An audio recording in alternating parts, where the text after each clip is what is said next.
형제들아, 내가 당한 일이 도리어 복음 전파의 진전이 된 줄을 너희가 알기를 원하노라.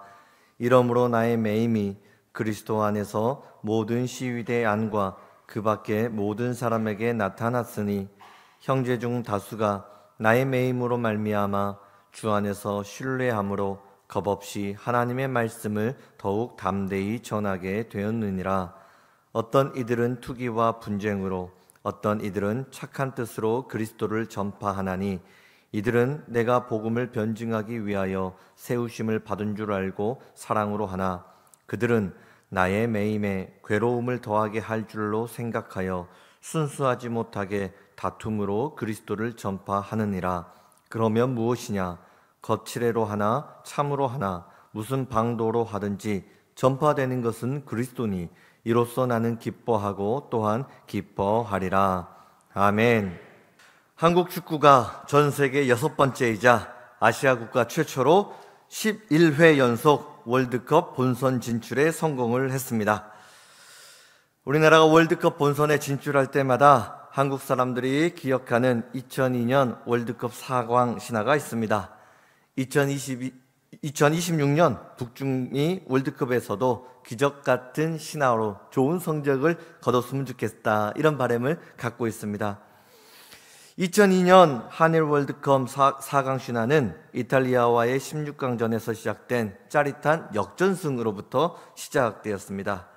우리나라가 전반 초반에 아주 절호의 찬스를 얻습니다. 페널티킥을 얻게 되고 그 당시에 스트라이커 안정환 선수가 볼을 찹니다. 그러나 안타깝게도 페널티킥 실축을 합니다. 이후에 곧바로 이탈리아에게 한 골을 허용당해서 전반전을 마무리합니다. 대한민국 팀 사기가 떨어졌고 국민들 안정환 선수를 원망합니다. 그렇게 후반전이 시작되고 죽기 살기로 이기기 위해 뛰어다니지만 골을 넣지 못합니다. 이렇게 경기가 끝나나 싶었지만 후반 43분 설기현 선수가 동점골을 넣었습니다. 다시 승부는 무승부가 되었습니다. 그렇게 연장전을 시작합니다. 연장 전반 무승부로 끝나고 연장전 후반 12분 페널티킥을 실축했던 안정환 선수가 골든골, 헤딩골을 넣어서 승부를 뒤집었습니다. 이 승리가 결정되는 순간 대한민국 전체가 일어나 환호성을 지르며 월드컵 8강 진출의 역전의 기쁨을 누렸습니다. 스포츠의 묘미는 짜릿한 역전승에 있습니다. 마찬가지로 신앙도 예수님 안에서 누릴 수 있는 역전의 승리가 있습니다. 그리스도인들은 환경과 시대를 역류해서 살아가는 복음의 능력이 있습니다. 아무리 커다란 통나무라고 하더라도 밑둥이 잘려져 있으면 흘러가는 강물에 아무런 저항 없이 내려가게 됩니다.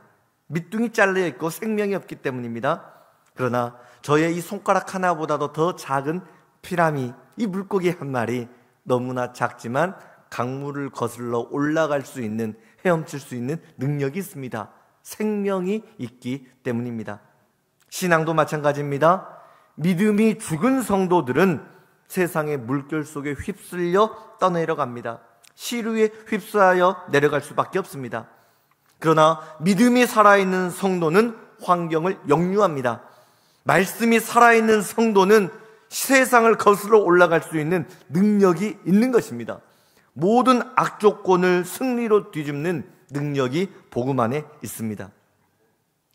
그래서 우리 그리스도인들에게 별명이 한 가지 있다면 저는 역전의 주인공이다, 이런 생각을 합니다. 때로는 실패한 것 같고 때로는 넘어진 것 같지만 상황을 반전시키고 역전시키는 능력이 복음 안에 있습니다. 그래서 오늘은 당신은 역전의 주인공입니다, 이런 제목을 가지고 말씀을 전합니다. 옆 사람과 인사합시다. 당신은 역전의 주인공입니다. 한 번 더, 당신은 역전의 주인공입니다. 우리 믿음의 고백대로 하나님이 축복하실 줄 믿습니다. 우리가 잘 아는 것처럼 우리 빌립보서는 그 주제가 기쁨입니다. 사도 바울은 무엇이 성도들의 기쁨을 빼앗는가, 무엇이 우리의 행복을 앗아가는가, 이러한 문제를 오늘 본문에서 다루고 있습니다. 세계적인 트럼펫 연주가 루이 암스트롱은 이런 말을 했습니다. 당신의 마음속에 음악이 있다면 음악의 정의는 필요가 없습니다. 그러나 당신의 마음 안에 음악이 없다면 아무리 훌륭한 음악의 정의를 내린다 하더라도 아무런 도움이 되지 못할 것입니다. 음악이 무엇인지 알고 음악을 즐기기 위해서는 내 마음에 음악이 있어야 된다, 이런 뜻입니다. 오늘 현대인들이 기쁨을 모르는 것은 기쁨의 정의를 모르기 때문이 아닙니다. 기쁨의 필요성을 느끼지 못하기 때문도 아닙니다. 우리 마음 안에 기쁨이 없기 때문에 기쁨을 누리지 못하는 것입니다. 무엇이 우리의 기쁨을 빼앗아가는 것입니까? 사도 바울은 세 가지 요소를 말합니다. 첫 번째는 변덕스러운 우리의 환경입니다. 본문 12절을 보면 내가 당한 일이 이렇게 나옵니다. 사도 바울에게 당한 일, 우리 가정에 당한 일, 우리 직장에 처한 그 일, 어려운 일들이 우리의 기쁨을 빼앗아간다 하는 것입니다. 두 번째로 기쁨을 빼앗는 것은 사람입니다. 이 사람들, 본문 17절에는 그들은 이렇게 기록되어 있습니다. 바울을 원망하고 시기하고 괴롭혔던 사람들, 나를 대적하는 사람들, 그들 때문에 우리는 기쁨을 빼앗기는 것입니다. 세 번째는 인간의 실존적인 문제인데 죽음의 문제입니다. 죽음 앞에서 기뻐할 수 있는 사람이 누가 있겠습니까? 문득 우리가 일상의 삶을 살아가는데 내 삶 속에서 기쁨을 잃어버렸다면 이 세 가지 이유 중에 한 가지일 것입니다. 환경의 문제, 사람의 문제, 건강의 문제, 죽음의 문제입니다. 그런데 사도 바울 참 안타깝게도 이 암담한 세 가지의 어려움이 동시에 바울에게 주어졌습니다. 그런데 사도 바울 이것을 역전시켜서 담대히 선포합니다. 본문 12절입니다. 형제들아, 내가 당한 일이 도리어 복음 전파에 진전이 된 줄을 너희가 알기를 원하노라. 사도 바울이 당했던 고난의 일을 뒤집어 버리는데 그 뒤집었다는 단어가 도리어입니다. 도리어. 고난의 상황을 도리어 풍성한 기쁨으로 역전시켰다 간증하고 있습니다. 문제를 기회로 뒤집는 단어는 도리어입니다. 여러분, 오늘 이 도리어의 비밀, 그 축복을 여러분 누리기를 원치 않습니까? 자, 사도 바울, 빌립보서는 기쁨의 주제입니다. 성경이 4장밖에 기록되어 있지 않지만 이 안에 기쁨이라고 하는 단어가 19번이나 반복되고 있습니다. 바울은 기쁨을 누린다는 것이거든요. 그런데 바울이 누렸던 기쁨은 좀 다릅니다. 주변 환경에서 누리게 되는 기쁨이 아니었습니다. 사람으로부터 얻게 되는 기쁨도 아니었습니다. 질병도 없고 고난도 없고 평안에서 오게 되는 그런 기쁨도 아니었습니다. 바울은 고난의 환경에 있습니다. 그를 괴롭히는 사람들에게 둘러싸여 있습니다. 감옥에 갇혀서 사형수의 신분으로 살아갑니다. 그러나 도리어 기뻐했다 이야기합니다. 빌립보서 옥중서신 아닙니까? 감옥에 갇혀 있습니다. 그런데 바울이 기뻐하고 기뻐했다라고 하는 것입니다. 여러분, 우리의 기쁨은 사람에게 있는 것이 아닙니다. 환경에 있는 것도 아닙니다. 예수 그리스도 안에 세상이 알지 못하는 기쁨이 있는 줄 믿습니다. 그렇다면 우리 역시 환경을 떠나서, 사람을 떠나서 죽음을 이겨내고 기뻐할 수 있는 능력이 우리 안에 있다, 사도 바울은 간증하고 있는 것입니다. 여기에서 그리스도인들이 누릴 수 있는 참된 기쁨의 본질을 발견할 수 있습니다. 본문이 말하는 그리스도인의 정체성은 무엇입니까? 한마디로 말해 역전의 주인공이라는 것입니다. 역전의 주인공. 그렇다면 사도 바울은 무엇을 역전시켜서 기쁨을 얻었습니까? 첫 번째, 환경을 역전시켰습니다. 기쁨의 비밀 첫 번째는 내가 당한 어려운 환경을 믿음으로 역전시키는 것입니다. 우리 함께 선포합시다. 환경을 역전시키라. 한 번 더, 환경을 역전시키라. 한 번 더 본문 12절을 봅니다. 형제들아, 내가 당한 일이 도리어 복음 전파의 진전이 된 줄을 너희가 알기를 원하노라. 여기에서 사도 바울이 당한 일이라는 것은 지금 로마 감옥에 갇히게 된 일, 이것을 의미합니다. 바울, 복음을 전하기 위해서 자유로운 몸이 되기를 그토록 원했는데 환경은 바울을 감옥에 가두어 버렸습니다. 이런 위기를 만나면 그냥 일반 사람들은 원망합니다. 자포자기합니다. 하나님께 넋두리를 쏟아놓습니다. 하나님, 내가 하나님을 위해 헌신했는데 어떻게 저를 감옥에 가둘 수가 있습니까? 복음 전하려고 여기까지 달려왔는데 결국 저는 사형수가 되어서 이렇게 끝나는 것입니까? 다 끝난 것 같습니다. 저는 이제 그만할 겁니다. 복음도 그만 전하고 전도도 그만하고 예배도 그만할 겁니다. 여러분, 그럴 수 있죠. 그런데 사도 바울은 이 상황 속에서 위대한 고백을 합니다. 하나님, 감옥이 나의 꿈을 빼앗아가지 못할 것입니다. 풍랑이 나의 믿음을 흔들지 못할 것입니다. 환경이 복음 전파를 향한 나의 비전을 뒤집지 못할 것입니다. 사도 바울, 한마디로 환경을 역전시키는 사람이었습니다. 어떻게 환경을 역전시킬 수 있습니까? 이것을 위해 우리의 신앙인의 인생의 목적이 분명해야 됩니다. 사람은 인생의 목적만큼 고상해진다, 이런 말들이 있습니다. 인생의 목적이 고상한 사람은 그 인격이 고상한 사람입니다. 인생의 목적이 저급한 사람은 그 인격이 저급한 사람입니다. 우리는 위대한 일을 하겠다는 생각을 하기 전에 내 인생의 목적이 분명해야 됩니다. 여러분, 길거리에 술 취해가지고 있는 서너 명에 이렇게 몰려서 막 이야기하는 그런 사람들을 가끔 보지 않습니까? 지나가면서 그들이 하는 언어들을 들어보십시오. 얼마나 저속한 표현들, 저급한 말들을 얼마나 많이 쏟고 있습니까? 우리 인생의 목적이 고상해야 된다는 것입니다. 그렇다면 사도 바울의 인생의 목적은 무엇이었습니까? 그 인생의 목적은 복음 전파였습니다. 모든 환경과 사건을 평가하는 그 기준은 복음 전파에 있었습니다. 그것이 고난이든 평안이든 만약 그 일이 복음 전파에 유익이 되었다면 그것은 성공이요, 그 일이 복음 전파에 해를 가져왔다면 실패다, 이런 생각을 바울은 갖고 있었습니다. 내가 잘 먹고 잘 살지만 그 일로 통하여서 나의 영성이 무뎌지고 게을러지고 복음 전파에 방해가 되었다면 그것은 실패한 인생입니다. 그러나 때로는 고난에 처하고 어려움을 만났지만 그것이 복음 전파에 오히려 도움이 되었고 내 육체의 질병이 하나님을 만나게 되고 내게 주어진 어려운 환경이 그것을 통해서 기도가 거룩해지고 순수해지고 내 영성이 맑아지는 계기가 되었다면 그것은 성공이다, 바울은 이야기하고 있는 것입니다. 사도 바울, 돈을 얼마나 많이 벌었느냐 벌지 못했느냐, 내가 고생을 하고 있느냐 아니면 사람들이 나를 접대를 해주는가, 출세했냐 출세하지 못했느냐, 여기에는 관심이 없었습니다. 그래서 바울은 감옥에서 벗어나게 해달라는 기도를 하지 않습니다. 출세와 자신의 안위를 위한 기도를 하지도 않았습니다. 그렇다면 바울은 어떤 기도를 드렸습니까? 로마서 8장 26절, 하나님을 사랑하는 자 곧 그의 뜻대로 부르심을 입은 자들에게는 모든 것이 합력하여 선을 이루느니라. 여러분, 이 말씀을 믿습니까? 여러분의 모든 환경은 합력하여 반드시 선을 이루게 될 것입니다. 나에게 주어진 어떤 환경 하나도 우연히 전개된 것 없습니다.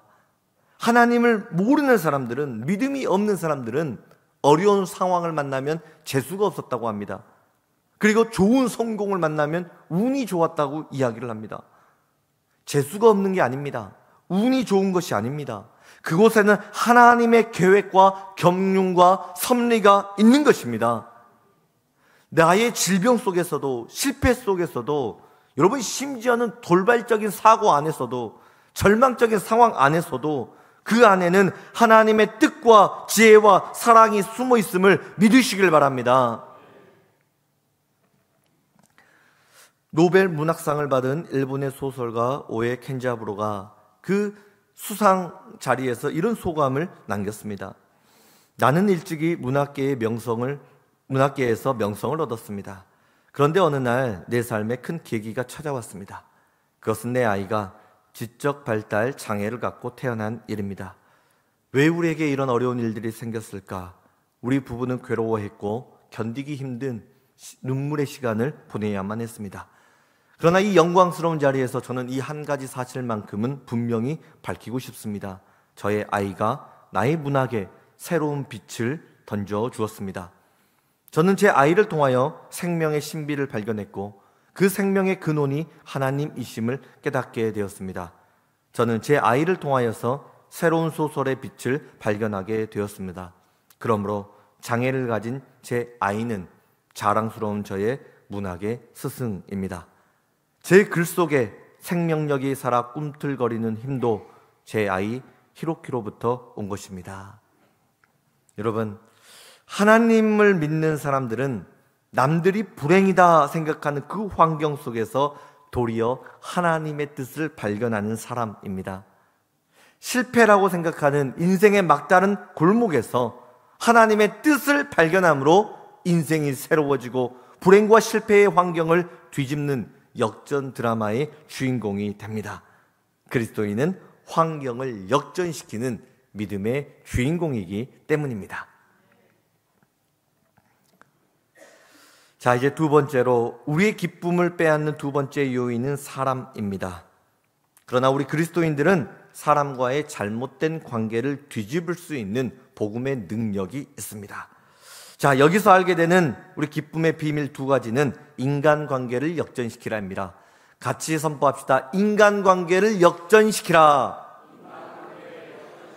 한 번 더, 인간관계를 역전시키라. 환경의 위기보다 더 힘들고 복잡한 것은 인간관계의 위기입니다. 별다른 이유가 없는데 나를 대적하는 사람들이 있습니다.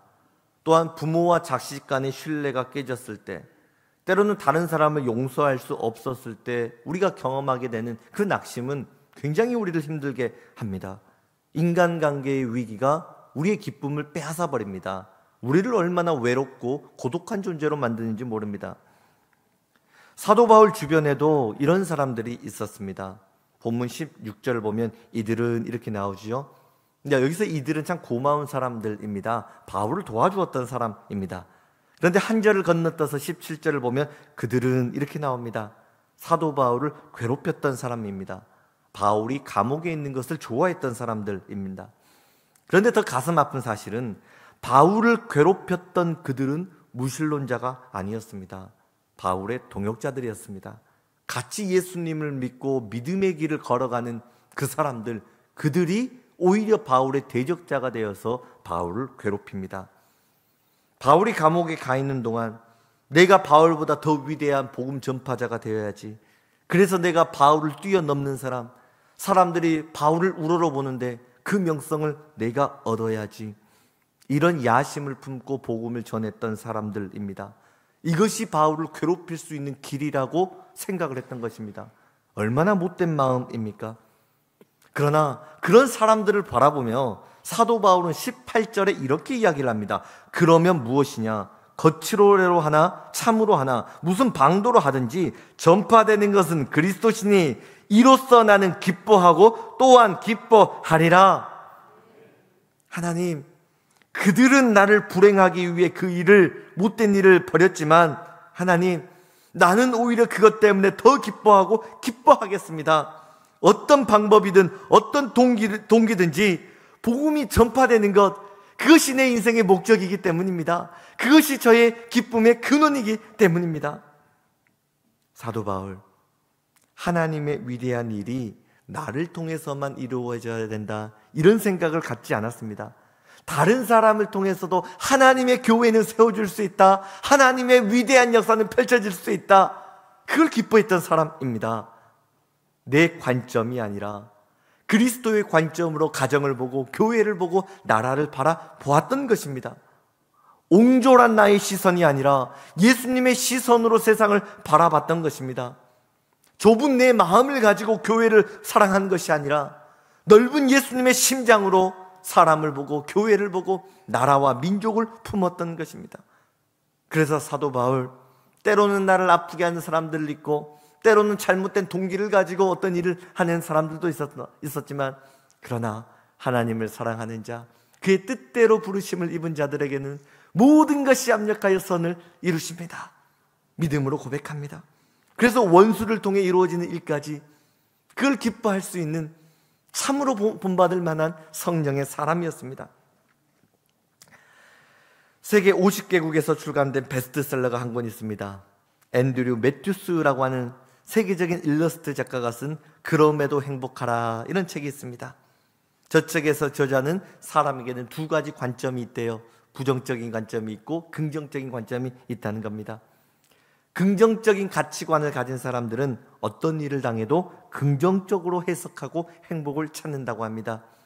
그런데 부정적인 시선을 가진 사람들은 어떤 일을 만나든지 꼭 상황을 어둡게 보고 스스로를 불행하게 만든다는 겁니다. 그래서 저 책에서 저자는 우리가 긍정의 가치관을 가지기 위해서는 몇 가지 삶의 조건들이 필요하다, 이렇게 이야기를 합니다. 첫 번째, 가치관이 건강한 사람들은요, 다른 사람을 칭찬한다는 겁니다. 다른 사람의 장점을 찾아내서 그걸 격려해 주어서 일으켜 세워주는 사람이라는 거죠. 여러분, 원수도 칭찬을 많이 하면 친구로 변할 가능성이 있는 것입니다. 어떤 목사님이 결혼식 주례를 하는데 이런 말씀을 하십니다. 두 남녀가 펜팔을 통해서 사랑을 키워나갔다고 합니다. 사랑이 깊어지고 결혼을 약속했어요.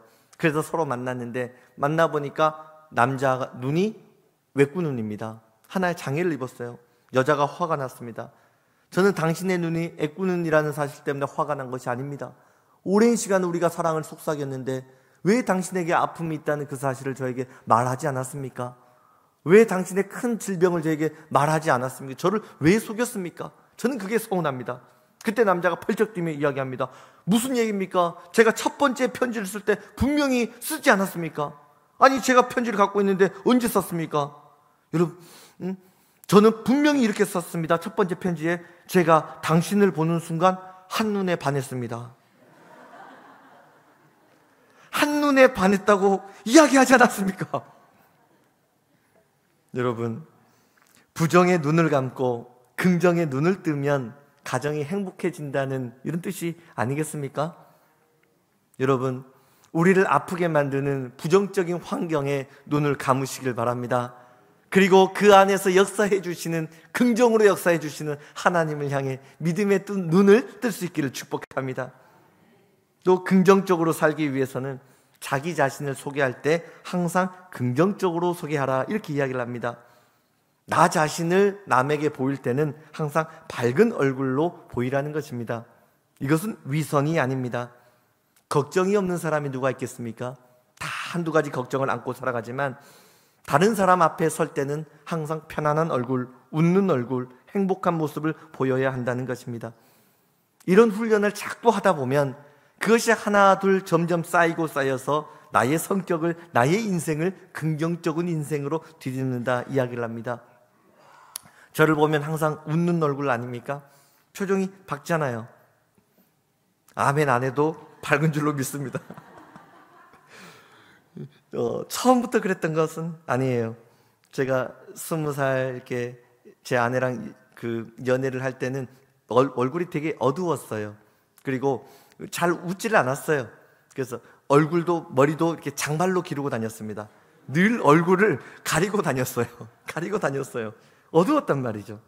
그런데 제가 예수님을 뜨겁게 만나고 성령 체험을 하고 예배를 드리고 그 믿음이 조금씩 깊어지자 제가 달라지기 시작한 거예요.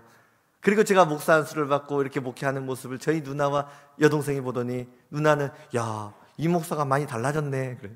제 여동생도 야, 오빠가 진짜 딴 사람이 됐는데 이런 이야기들을 하는 거예요.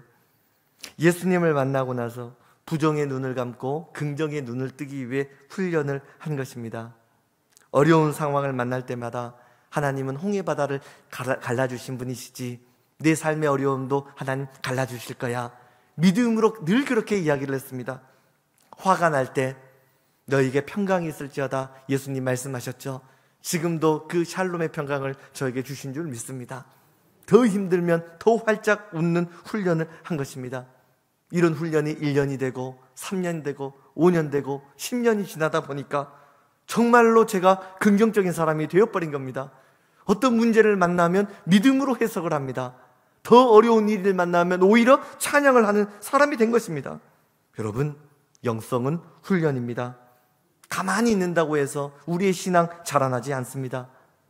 사도 바울 디모데에게 말했습니다. 경건에 이르도록 너 자신을 연단하라고 했습니다. 우리 믿음의 해석을 하는 훈련을 하는 것입니다. 활짝 웃는 훈련을 하는 것입니다. 샬롬의 평안을 누리는 훈련을 하는 것입니다. 자, 또 세 번째로 긍정적으로 살기 위해서는 나에게 필요한 것이 있으면 그 필요를 상대방에게 정중하게 이야기하라, 이렇게 표현을 합니다. 어떤 부부가 있는데요, 결혼기념일이나 자기 생일에 남편이 알아주나 이렇게 노려보고 가만히 있다가 남편이 아무 말도 없이 그냥 넘어가 버리면 삐쳐가지고 일주일 동안 말도 안 한대요. 그러면 얼마나 삶이 팍팍해지겠습니까? 그럴 필요가 뭐가 있겠어요? 결혼기념일 기억하면 나를 사랑하는 것이고, 깜빡 잊어버리면 사랑이 식은 것이고, 여러분, 왜 그런 기준을 만들어서 상대방을 시험할 이유가 뭐가 있겠습니까? 결혼기념일이 되고 소중한 날이 되면, 여보, 오늘 결혼기념일이야. 나 당신 만나서 너무너무 행복해. 오늘 저녁에 우리 근사한 식당에 가서 음식도 먹고 당신에게 나에게 서로 소중한 날, 더 행복한 날로 만들어보자. 오늘 저녁에 좀 일찍 들어와 봐. 여러분, 이렇게 이야기를 하면 얼마나 행복한 일이 되겠어요? 내 필요를 이야기를 해버리면 서로 시험들 일이 없고 평안해진다는 겁니다. 그런데 겉으로는 아무렇지 않은 척, 대범한 사람인 척 가만히 있다가 속으로는 어떻게 하나 봐야지. 상대방을 시험할 이유가 없다는 거예요. 나의 필요를 먼저 겸손하게 건강하게 표현을 하면 건강한 관계를 만들 수 있습니다. 예전 광고지만 말하지 않아도 알아요.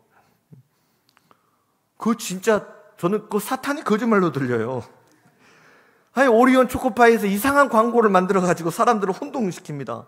여러분, 말하지 않으면 모릅니다. 우리가 살아가면서 대부분의 오해가 왜 생겨났습니까? 말하지 않아서 생겨났어요. 대화하지 않았기 때문에 생겨난 것입니다. 내 마음을 말하지 않고 상대방이 내 마음을 알아주겠지. 여러분, 심리학자들은요, 이걸 감정폭력이라고 합니다. 내 마음 알아주기를 바라는 것이 아닙니다. 내 마음 건강하고 겸손하게 표현할 수 있는 것, 여러분, 이게 영성입니다. 나의 필요를 겸손하게 상대방에게 이야기를 하면 건강한 인간관계를 세워나갈 수 있습니다. 또한 마지막으로 긍정적으로 살려면 내가 당한 일과 나를 분리해서 생각하라, 이렇게 이야기했습니다. 때로는 사업이 망해도 여러분, 사업이 망한 것인지 내 인생이 망했다, 이렇게 생각하지 말라는 겁니다. 자녀가 수능 시험을 치면 대학에 떨어질 수도 있고 붙을 수도 있죠. 그런데 자녀가 대학에 떨어져 버리면 내 자녀 인생이 망가지고 내 가문이 망가진 것처럼 슬퍼하는 사람들이 있습니다. 그렇지 않습니다. 이 대학 못 갔으면 저쪽에 있는 대학 가면 됩니다. 오늘 못 갔으면 내년에 가면 됩니다. 내가 당한 일에 나의 존재를 걸어버리면 우리의 인생은 초라한 인생이 될 수밖에 없습니다. 그러나 내가 당한 어려운 일들 가운데 믿음으로 격려하고 예배하고 기도하면 하나님이 반드시 축복해 주십니다. 건강한 그리스도인은 인간관계를 건강히 세워나갈 줄 아는 사람입니다. 비관자를 품어서 친구로 만들고 원수 때문에 행복을 잃지 않는 능력의 사람인 것입니다. 자, 이제 마지막으로 우리의 기쁨을 빼앗아가는 세 번째 요인은 인간의 유한성입니다. 그러나 우리 그리스도인들은 죽음까지도 뒤집어서 영생으로 바꾸어 살아가는 역전의 주인공입니다. 여기서 알게 되는 기쁨의 비밀 세 번째, 죽음을 역전시키라입니다. 같이 선포합시다. 죽음을 역전시키라. 한 번 더 믿음으로 죽음을 역전시키라. 여러분, 우리가 돈을 많이 가질 때가 있지만 그 물질이 영원하지 못하다, 이런 불안감을 느낄 때도 있습니다. 우리가 높은 자리에 올라가면 올라갈수록 언제 그 자리에서 떨어지게 될지 몰라서 불안감을 느낄 수도 있습니다. 지금은 건강하지만 나이가 들어가면서 하나 둘 몸에 이상이 생기고 건강이 약해진다. 늙어간다, 불안감을 느끼기도 합니다.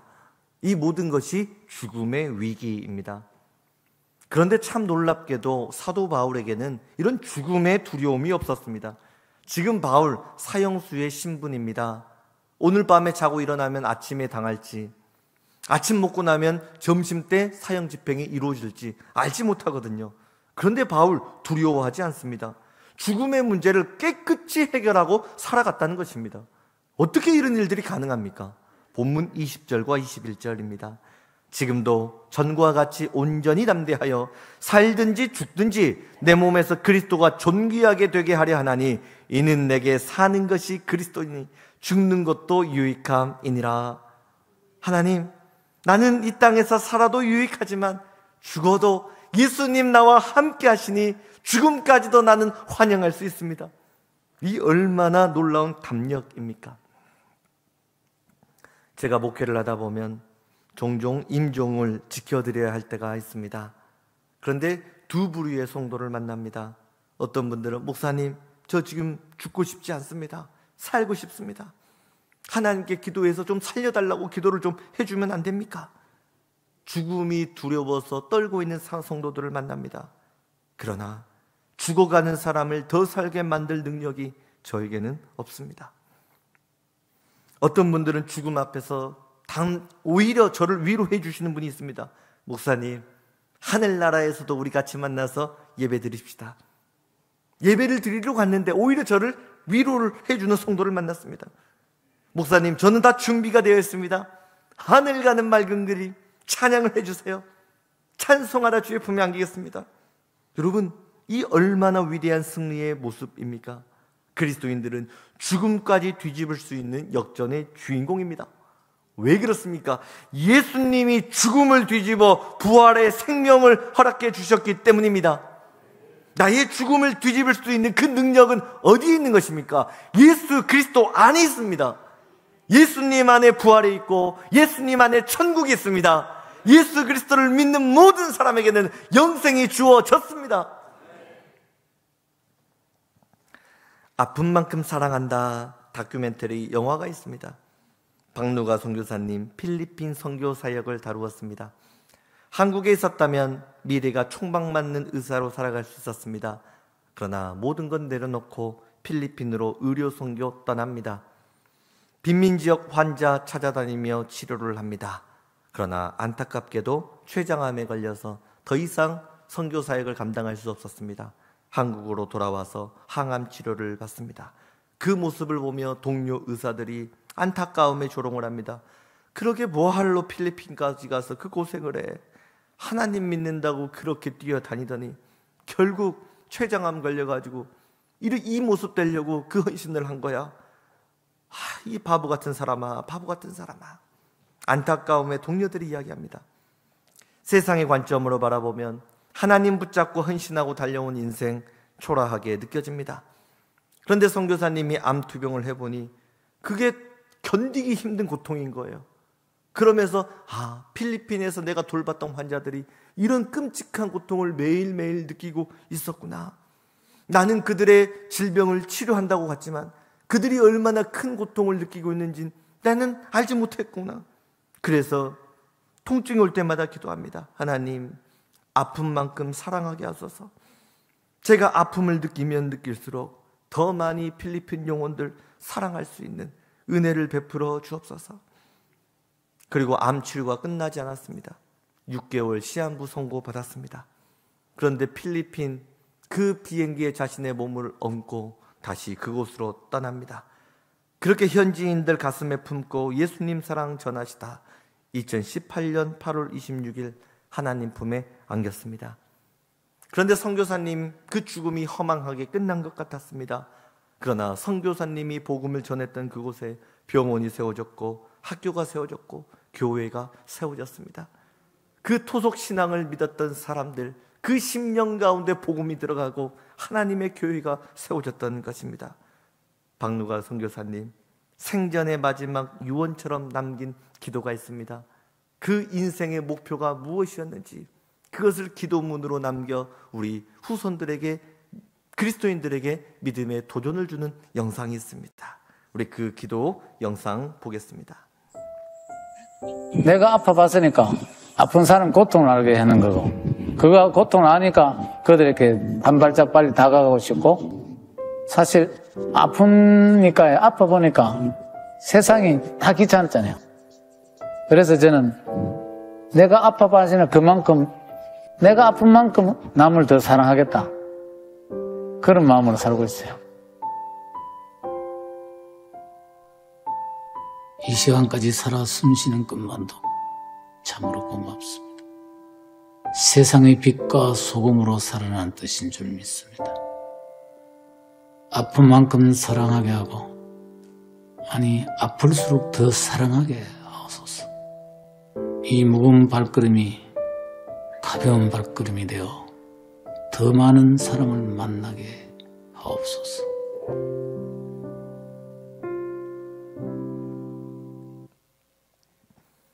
아픈 만큼 사랑하게 하소서. 주여, 제가 더 아플수록 더 많이 사랑하게 하소서. 죽음 앞에 선 박누가 선교사님의 기도가 얼마나 그의 인생을 빛나게 만들고 있습니까? 그의 고귀한 죽음이 얼마나 우리를 순수하게 물들어가고 있습니까? 선교사님의 죽음이 얼마나 많은 사람들에게 복음의 감동이 되고 도전이 되고 있습니까?